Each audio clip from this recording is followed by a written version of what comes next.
iPhone yako ina uwezo wa kusikiliza muziki na kukupa taarifa zote kuhusiana na muziki huo. Unachotakiwa kufanya kuwezesha hili ni kuingia kwenye settings. Kwenye settings, shuka chini, tafuta sehemu pameandikwa Control Center. Fungua Control Center na ushuke chini uongeze kitu tunaita Music Recognition.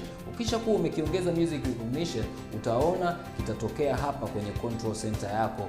Ukishafunga iPhone, ukifungua Control Center, utaona alama kama ya S, inamaanisha Music Recognition. Yani sasa iPhone yako ina uwezo wa kutambua muziki na kukupa taarifa za huo muziki. Kama upo sehemu ukasikia muziki na hujajua ni muziki gani au nani kaimba ule muziki, unachotakiwa kufanya ni kubonyeza button hiyo ya Music Recognition na iPhone itaanza kusikiliza, kisha itakutumia notification kukuambia taarifa za muziki huo, kama vile nani kaimba huo muziki, umetoka lini, kama ni album, kama ni EP na mengi kuhusiana na muziki huo.